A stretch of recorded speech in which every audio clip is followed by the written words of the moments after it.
நம்ம முன்னோர்களோட கட்டிடக்கலை ஞானத்துக்கும் இப்போ நாம பயன்படுத்துற நவீன இன்ஜினியரிங்க்கும் நடுல ஒரு பெரிய போட்டி வச்சா எப்படி இருக்கும்? வாங்க இந்த மிரட்டலான நில அதிர்வு சோதனையில எதை ஜெயிக்குதுன்னு நாமளும் சேர்ந்து பாப்போம். நீங்க எப்போதாவது யோசிச்சு பார்த்திருக்கீங்களா? 1000 வருஷமா மழை, வெயில், புயல், ஏன் பூகம்பத்தையே தாங்கி நம்ம ஊரு கோயில்கள் எல்லாம் இன்னைக்கும் கம்பீரமா நிக்குது. ஆனா நாம இப்போ கட்டுற சில பெரிய பெரிய கட்டடங்கள் சில வருஷத்திலேயே தடுமாறுது. இது ஏன் இப்படி? வாங்க இந்த சுவாரஸ்யமான கேள்விக்கு பதில் தேடலாம். Hello everyone, welcome to Connect and Build. Sit back, relax and enjoy the video. Let's get started.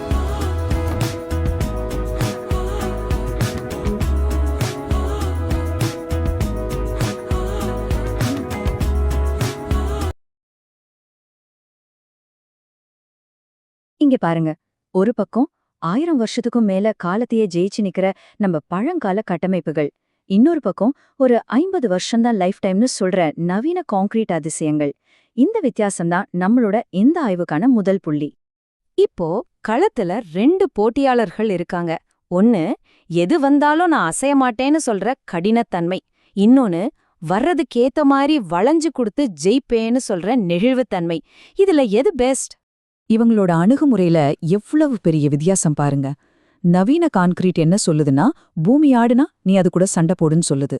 ஆனா நம்ம முன்னோர்களோட கற்கள் என்ன சொல்லுது தெரியுமா? பூமி ஆடுனா நீயும் அது கூட சேர்ந்து டான்ஸ் ஆடுன்னு சொல்லுது. இந்த ஒரு சின்ன தத்துவம் தான் அவங்களோட ஆயுளையே தீர்மானிக்குது. நம்ம முன்னோர்களோட புத்திசாலித்தனத்தை பாருங்களேன். பூகம்பத்தோட சக்திய எதிர்த்து நிக்காம அதுக்கு பதிலா ஒன்னோட ஒன்னு கோர்த்திருக்கிற அந்த கற்களுக்கு நடுவுல ஏற்படுற உராய்வு மூலமா அந்த சக்திய அப்படியே செதறடிச்சு வேஸ்ட் ஆக்கிடுறாங்க. அதாவது கட்டிடத்தையே ஒரு பெரிய ஷாக் அப்சார்பர் மாதிரி மாத்திட்டாங்க. சரி, இப்போ பேச்செல்லாம் போதும், நேரடியா செயல்ல இறங்கிடலாம். இந்த ஷேக் டேபிள் மேல எந்த கட்டடம் கடைசி வரைக்கும் நிக்குதுன்னு நம்ம பார்க்க போறோம். இந்த அதிர்வு மேசை, அதாவது ஷேக் டேபிள்னா என்னன்னு கேக்குறீங்களா? சிம்பிளா சொல்லணும்னா இது ஒரு ஆர்டிஃபிஷியல் பூகம்பத்தை உருவாக்குற மிஷின்.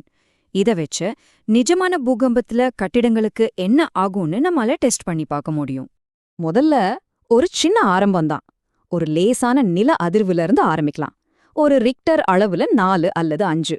இந்த சின்ன ஆட்டத்துல இந்த 2 மாடலும் எப்படி நடந்துக்குதுன்னு முதல்ல பாப்போம். முதல் ரவுண்டு முடிவுகளே ரொம்ப ஆச்சரியமா இருக்கு. கான்கிரீட் தூண் கொஞ்சம் கூட அசையாம அப்படியே நிக்குது. ஆனா அந்த கல்கட்டிடம் இருக்கே, அது மெதுவா ஆடி அந்த அதிர்வை உள்வாங்கிக்குது. பாக்குறதுக்கு இது ஒரு பலவீனம் மாதிரி தெரியலாம். ஆனா உண்மையில இந்த அசைவுதான் பூகம்பத்தோட சக்திய உறிஞ்சுற ஒரு பாதுகாப்பு கவசம். சரி, இப்போதான் விஷயமே சீரியஸாக போகுது. சோதனையோட அடுத்த கட்டத்துக்கு போலாம். ஒரு நிஜமான பேரழிவு வந்தா எது தப்பி பிழைக்கும்? அதுக்கான விடைய இப்போ தெரிஞ்சுக்கலாம்.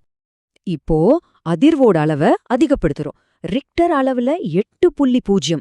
இது விளையாட்டு இல்ல, ஒரு பெரிய நகரத்தையே அழிக்கக்கூடிய அளவுக்கு சக்தி வாய்ந்த பூகம்பம். இந்த பயங்கரமான பூகம்பத்தை நம்ம மாடல்கள் தாங்குமா? அட கடவுளே, பாருங்க, நவீன கான்கிரீட் அதோட எல்லைய தாண்டுனதும் அப்படியே நொறுங்கி உடையுது. இது ஒரு முழுமையான தோல்வி. அதோட நான் அசைய மாட்டேங்கிற அந்த கடினத்தன்மையே அதோட அழிவுக்கு காரணமா மாறிடுச்சு. ஆனா அந்த பழைய கல் கட்டிடம் நம்பவே முடியல. பயங்கரமா ஆடுது, வளைஞ்சு கொடுக்குது, ஆனா உடையவே இல்ல. பூகம்பம் நின்ன அடுத்த செகண்ட் பாருங்க, புவியீர்ப்பு விசையே அந்த கற்களை மறுபடியும் அதோட பழைய இடத்துக்கு இழுத்துட்டு வந்துடுது. அதாவது அந்த கட்டிடம் அதுவாவே தன்னை சரி செஞ்சுக்குது. என்ன ஒரு மேவைமை பாருங்க. இந்த சோதனையோட முடிவுகள் சும்மா நம்மள ஆச்சரியப்படுத்துறதுக்கு மட்டும் இல்ல, இது அடுத்த 1000 வருஷத்துக்கு நாம எப்படி கட்டிடங்களை கட்டணும்னு நமக்கு கத்துக் கொடுக்கற பெரிய பாடங்கள். அது என்னன்னு பாக்கலாமா?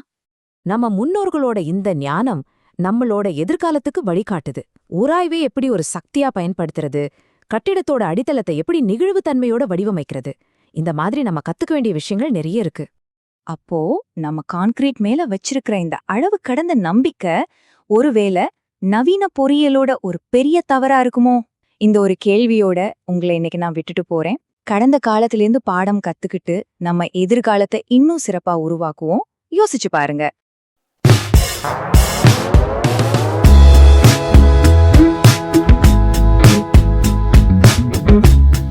Like, share, and subscribe to Connect and Build. I have already